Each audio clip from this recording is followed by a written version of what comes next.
Actually, it is different.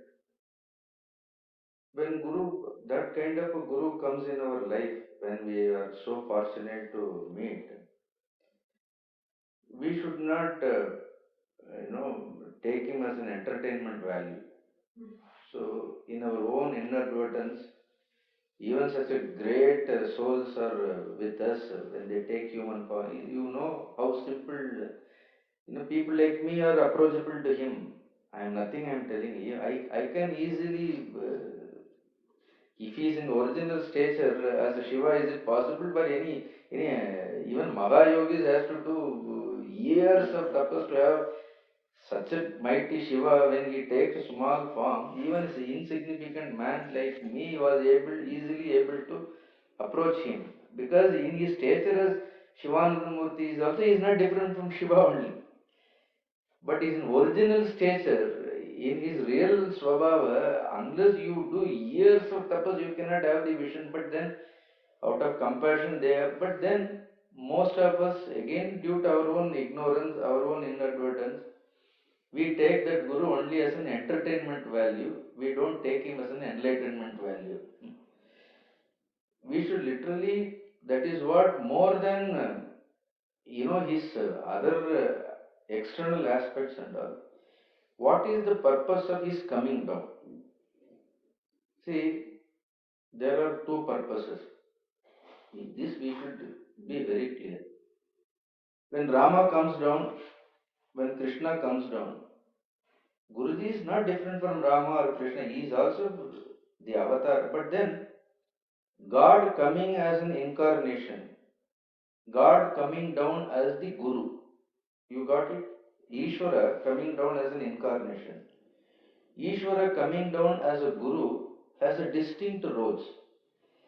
When Ishvara comes down as an incarnation, Rama or Krishna, see their purpose, their main goal is not to liberate individual souls and all. They come down only to establish dharma. So Rama has come not to teach, to teach moksha mandala. He said that is not my job. That is rishis will do. My job is only to not liberate the soul, but in the process, because of Rama, so many souls got liberated, like Ahalya, Saravanga Rishi, like that. So many people got liberated, but awarding liberation is not the main role of an avatar. When the avatar comes, it establishes only the dharma. In the process, there are so many people attain liberation also. But when the Ishvara comes down as a Guru, the Guru role is not to just, main role is not to establish dharma and all. Guru will say that Ishvara will come and Ishvara will establish. The Guru role is specifically he comes only for the jivas to uplift them, to liberate them. That is the exclusive purpose. In the process, he will establish dharma also. No, like our Guruji did so many yajnams all over the world. He went, he performed all the yajnams. He established dharma also. But that was his secondary role. I personally see. His primary role is to come to us, to liberate us. See, that liberation cannot be given even by Ishvara. It isn't. Ishvara also can only, when Ishvara comes down as a Guru only, it is only Guru alone can liberate a soul. Now when such a Guru comes, more than his what he has done, all his miracles, all that, we just get carried away only by, all the time we are talking about, but then that is not, that is just to know his greatness. That's all. So that these are all, they use it so that we will understand to go nearer. But then what is more important is what is their teaching. So we should understand the core teachings of the Guru. To understand his nirvikara, nirvikalpa, his sarvantari, all that if we have to understand, experience in us, then we have to seriously, take up to the teachings. So teachings part of Guruji is more important. The sadhanas what he has asked us, see, once he remarked, to us brahmacharis, we were all saying, when he was giving all the sadhana, he said, if you sincerely follow my teachings, if you sincerely practice what I taught you, you will remain as my disciple. If you don't, never mind, we will continue to be as friends. No, then such a, it is not a blessing, it is a curse then. No. He says, if you practice it, if you follow it, then you will remain as my disciple. Otherwise, you can sit near to me, I will also entertain you. You can also entertain me. See, I will be an entertaining person, but I will not be your guru. We cannot say the word guru if you don't practice what he has, that if he had, see, that's what I was telling these people. Jay Krishnamurtiji in his last lecture, 93, 92 people said 90, almost he was teaching for, at the age of 18 he started teaching. 70 years, 80 years he taught. 80 years, they asked, 80 years you have been teaching, what is your conclusion? He made a pathetic statement. He said, it took 80 years for me to understand that I was merely entertaining intellectually people. I was intellectually merely entertaining people. Nobody took me very serious. Such a master, he is also a yogi, an enlightened master. The way they put all their heart and soul traveling and telling everything, he said, it took 80 years for me to understand that I was merely intellectually entertaining people. If this statement Guruji tells to all of us, what will happen? So, a guru must be taken very seriously. Very seriously he must be taken. Because he is the path giver. He alone can give a path. Otherwise, if you see your Upanishad and all, generally will talk about reality. Because I am teaching, reading Upanishad, but Guru only know the exclusive path for you. Which path you have to walk. That Upanishad will say about the truth. But that truth, how you should reach, that, see, Guruji is capable of giving path for each one of, even today he can do it, he is available. As a Nirvikari, as a Nirvikalpi, as a Sarvantaryami in you, his presence is there. He has planted his presence in your soul. He is there, very much he is there. But then, we must seek him. But we must be very serious about, following his teachings. One sadhana, now Guruji also taught, I have been doing one sadhana which he seriously mentioned, which I have been doing, and I am quite amply rewarded by Guruji's grace for what I am doing. He has given so many sadhanas, bhakti sadhana also he has given. But ultimately I am telling he is a yogi, and his ultimate teaching is only Advaita. His entire, this ultimate is this, but his approach to Advaita is only through yoga. His approach to Advaita is not through any intellectual this one. He takes yoga as the path for realizing the truth result. One of the this one, many times Guruji discussed this also. It is there in video. You would have come across about something called Brahma Sadhana. Have anyone heard about that talk of Guruji? 35 minutes he had spoken. He said, what Brahma did, you also do. You do just Brahma sadhana. Simple sadhana, he has just taken from creation itself. There he says, when Brahma manifested for the first time, when he came out, Brahmadeva, you are able to follow? Yes. When Brahmadeva manifested, there was no one around him. No one was there. He was all alone. Everywhere there is only absolute Guruji has spoken this in detail, I am telling you. Only Brahma was there.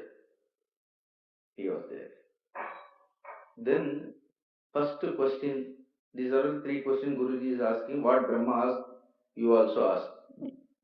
What Brahma did, you also do. There is no difference between you and Brahma. He has taken, he said, first question is, who am I?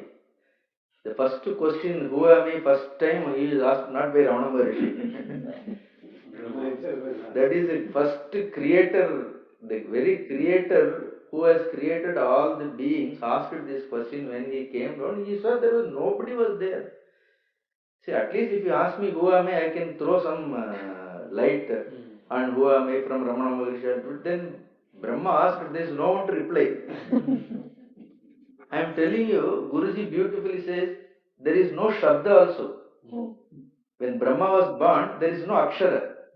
There is no Pada. There is no Artha also. Leave alone somebody to explain. Even the word is not born. Vedas are not born. You got it? See, this is a very serious sadhana which Guruji tells in a very simple way. There was no Akshara. There is no Pada.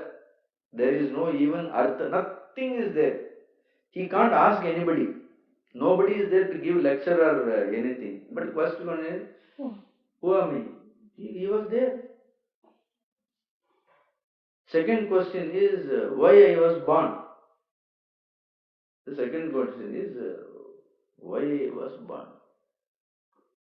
Simple questions he asked. Who am I? Why I was?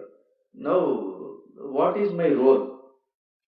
What I suppose? These are the three questions we should ask. Who am I? We should ask this question. You know, why I was born? What is the purpose of my birth? You know, what is my kartavya? That is what Guruji beautifully puts. What is my kartavya? What is my duty? Then fortunately, there was only silence. Nobody is there to explain. Today, there is no silence except only Shabda. Now, everywhere there is so much of noise. So, fortunately for him, absolutely there was nothing. So, there was only silence was there. Guruji says that is the sthiti of apagalpi sthiti, he says. Exactly, he says. In Rudram, one of the name for Lord Shiva is Apagalpayacha. Apagalpa means nothing is there. A state of being nothing. Apagalpa. Galpa is all kama krodha. You can take Apagalpa means completely absence of everything is called Apagalpa. That sthiti, Brahma sthiti was Apagalpa sthiti. He was there in Apagalpa. There was nothing was there. When a child is born, Guruji says, for first 21 days, the child will be in Apagalpasthiti. She doesn't know, there is only pure awareness will be there. Nothing else will be there. So that silence only was there. That's absolutely that Apagalpasthiti. Then Brahma used it. He went into that silence. Now Guruji says, what Brahma did, you also do. Simply he said that, go sit in a corner. There is apakalpa sthiti, even now it is there. Apakalpa is being nothing. I remember when we all went to Kashi with Guruji. He took us all to Trailinga Swami's. How many of you were all there at that time? In 2011, I think. We all went. I was there. I was also there. 2011. He took us to Panchaganga Ghat. He took us to Panchaganga Ghat. There, in that Panchaganga Ghat, Trailinga Swami Samadhi, it is not Samadhi. Actually, if he says Samadhi, they will get angry because there is no Samadhi, he disappeared.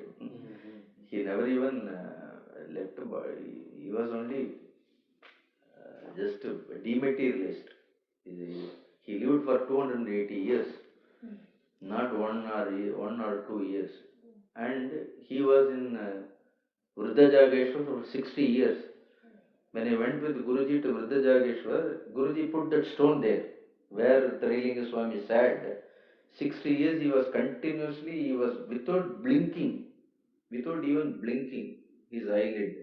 He was constantly looking at Kailash from there. Virda Jageshwar is a point from where you can see Kailash. So the entire Trailinga Swami story is totally different. I have heard directly from Guruji, and Trailinga Swami is none other than our Guruji only. Guruji is only Trailinga, and Ramakrishna Paramahamsa met only one saint in his life. He came out to meet. That is Trailinga Swami. He came all the way from Dakshineshwar, he went to Kashi just to meet Trailinga Swami. He didn't even go to Gaya. He said, Gaya, if I go, Gaya, he said. Because he himself, Vishnu, he said that I cannot come back to this. He didn't go to Gaya. He went and met Trailinga Swami. He came back.